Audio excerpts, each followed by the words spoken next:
Hi everyone. So today we're tackling this Indooroopilly Bridge, and there's a lot going on. Obviously, it's a very very busy scene, and I've got to just minimise the detail into big shapes, whites and darks. I really do like this the light of the side of the bridge pylon, the classic old Indro bridge. So I'm going to make that a feature. I'm also going to get rid of the building behind it, a little bit of the tree, keep this bush tree, and then just get this lost in the foreground. I'm choosing a panel today that is long. I've done the darks already and mapped in my compositions, so you can see I'm making the side of this a feature, and then I'm just going to get pretty loose with the whole thing really. Just have a play with the different shapes, and yeah, just keep those edges really soft, and play with the light as we head into the afternoon. Hopefully this nice afternoon winter light stays around here. The bridge itself is fairly iconic, but there's a bit of construction going on, so we can't really get close to the real sort of structures.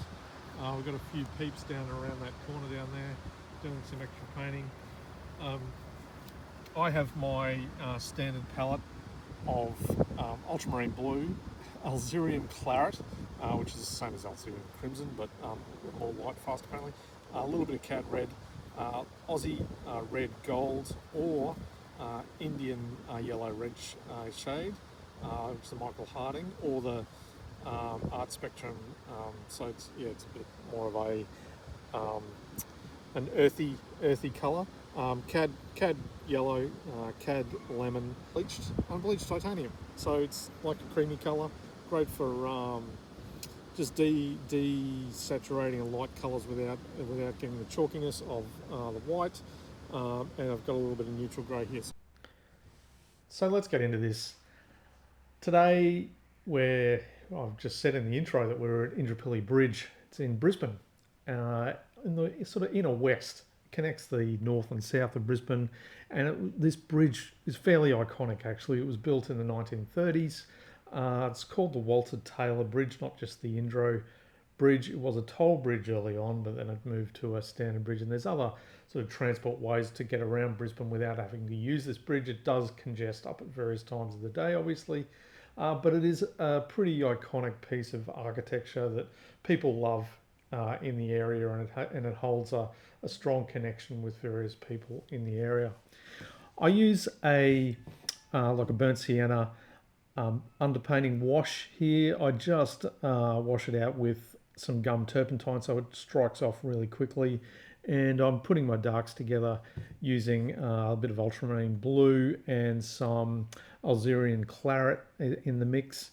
And it's just putting in this structural layout. I am not a realist painter. I like to get creative with what I'm doing in the field. I really do love to capture the overall feeling of the place. And whilst I would like to perhaps maybe paint it more accurately, I also see it as a creative adventure, if you like. So I really do enjoy just inventing the scene that I'm going to paint. I do follow this guy, Peter Brown in England. He is an absolute genius plein air painter, and if you get a chance, check him out on Instagram and Facebook. He does extraordinary detailed plein air pieces of bridges and infrastructure. You know, New York, streets of London, streets of suburban Bath in the UK, etc. Now, he does his plein air pieces over several days, or 2 days, or 3 days, at least several sessions.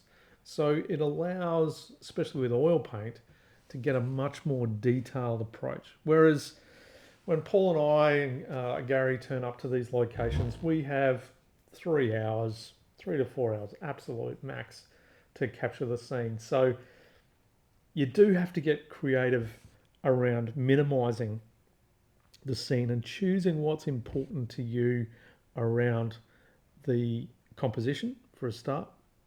Finding a structure that really works for you, or a design that works for you, or compositional elements that work for you, and then minimizing the scene so that you can really choose what works and what you want to do with the scene to sort of capture the mood.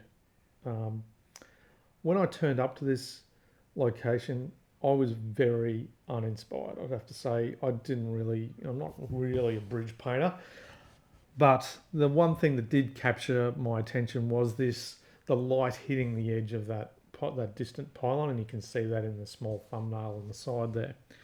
So that I was really determined to get that. I knew I was on a long board, so I didn't have all the time in the world to fill that board. I needed to get creative, so I really did want to wash out that. I wanted the bridge to have this feeling of disappearing into the foreground. So it was a case of just choosing what was important, so that bridge structure, and the and then the foliage, the trees surrounding that, and the light hitting the old cables of the bridge and those elements, rather than, I mean, you can see in this structure here, there's a bike path underneath, there's a building behind, there's more trees, there's more road, there's a train bridge, there's reflections, there's river.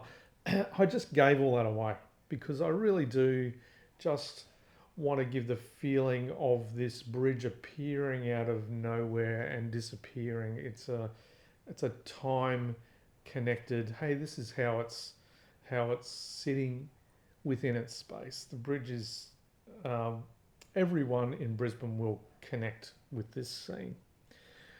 You might notice I've put my darks in. I've put the first layer of sky in place as well. The sky is, I use liquid in that first mix of the sky so that it dries off in about an hour and a half, so then I can paint over it again with deeper colours and deeper texture, and build that up a little bit more.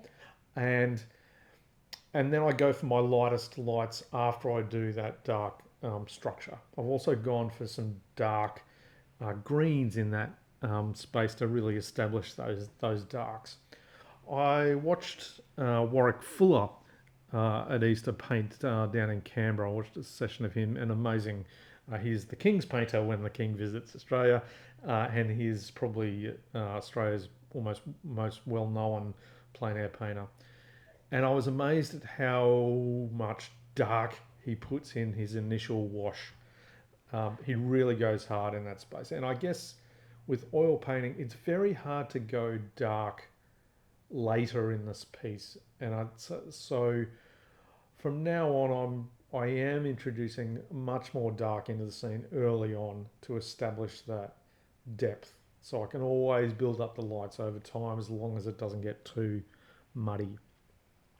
You can also see, whilst the bridge has all these verticals and angles, and I'm still trying to keep the perspective of the bridge in mind. I want to guide the user down into that arch and that structure suggestively. I don't want to go, hey, here's two big arrows and here's a pylon and all of that in that space. I'm really just trying to suggest to the user. I'll talk about why I say users. I'm a web developer guy as well, so in my day to day, I do talk about users a lot, and I'm sorry, I should say viewer. But so when the viewer's seeing this, I am tricking their mind into their subconscious reality into inventing elements of the scene themselves. So it's a suggestion, it's suggestion of darks, it's a suggestion of lights, it's a suggestion of shapes and angles and structure to plant the seed subconsciously so that the viewer can connect to that. So yeah, it's a very interesting space to be when you allowed to be creative in that plein air space. If you've got the time it's worthwhile hunting down the scene and trying to soak up the environment. There's a lot of construction going on in this space, so it was very. Uh, I found it difficult to find the appropriate spot to paint. I'm using just those standard metal tools from Bunnings. You get those scrapers, but I use those primarily not really to scrape anymore. I used to use those to scrape on lines, but I find they dig into the canvas board a little bit too much and leave sort of remnants of scratches. So I tend to just use them as a straight liner guide, a little mini ruler if you like, to embed those. So I can use either a thin brush or a more fatter brush to get straight lines and little sharp edges, etc., sharp lines. But using those little tools can assist you with keeping those verticals nice and vertical, and um, and also just creating sharpness when you need sharpness. So defined edges versus lost edges. So this piece is a lot about actually lost edges. And you can see as the bridge comes towards us, I have a lot of lost edges there. I'm just brushing in and out the detail. I do not want the user's eye to be distracted by the foreground. I do want that mix of light and atmosphere more in the foreground so that it leads the eye down to that pylon. It's interesting. Yeah, I did toy with adding more, what should I say, adding more detail. It's a fine line between more and less detail every time. The other thing you might see that I do like when I'm out painting is, we're always dealing with unifying the design. In my mind, I really do want a unifying approach. You're unifying using colour, using shape, using texture in a unifying way. It's funny, when I was a musician, and a lot of my early life, I pursued a music career playing in an orchestra, and the way to be expressive and creative in that field was around expression rather than invention. So creativity for me back then was hard because in an orchestra you're playing pieces written by other people. I wasn't a composer. I didn't have that real sort of oral creativity associated with being a musician in that space. I was more about delivering expressive, emotional experience for the audience. And I do really try to channel that in my paintings. So I think that's why I actually paint more expressively in plein air than other people who tend to just try and capture the scene. I love the freedom of the creative space in that plein air environment, and that's something I could never do or never achieve in a musical environment because I didn't improvise and do that. But I feel like I've found a place where I can express my creative juices, if you like, for a better word, in that it's an expressive creativity in plein air that really connects me with the environment and being outdoors. I'd spent a lot of time outdoors in my youth, camping and soaking up different, Australian landscapes and travelling, lots of travel. And this is a way for me to reconnect with the outdoors later in life. And that's, I do really love that approach and love the ability to do that. Now you can see I'm using, a small palette knife to create that. I find it does give me the chance to inject very fine lines and very suggestive fine lines, without that direct mark making that is going to be like, hey, the hand has drawn this line. The palette knife creates a randomness as the paint is drawn off the knife onto the panel.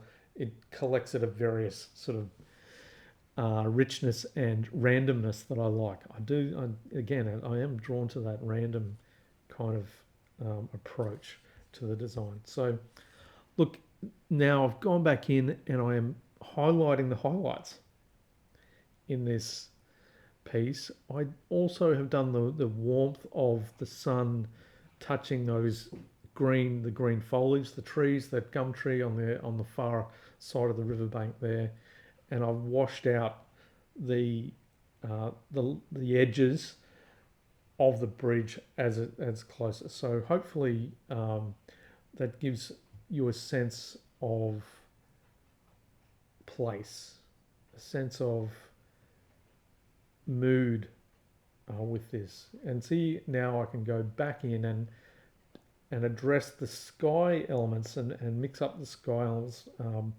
a lot more than what I could with that first layer. That first layer is really just a base, using that liquid to dry off quickly, and then I've come back in and mixed up the texture of this suggestion of cloud, suggestion of richer blues, that ultramarine blue sky color, those really bright winter skies that we have in Brisbane. I've also gone in and added some shadows to the bridge pylons. Now the funny thing is with this bridge is that there was a person that people used to live in this bridge, which was fascinating. And when they were trying to, one of the guys that lived in the bridge couldn't get out because he was ginormous, and he had a medical episode, and they had to extract him out of the windows of the bridge. He was a very large man, and that's a bit of a story around the Walter Taylor Bridge.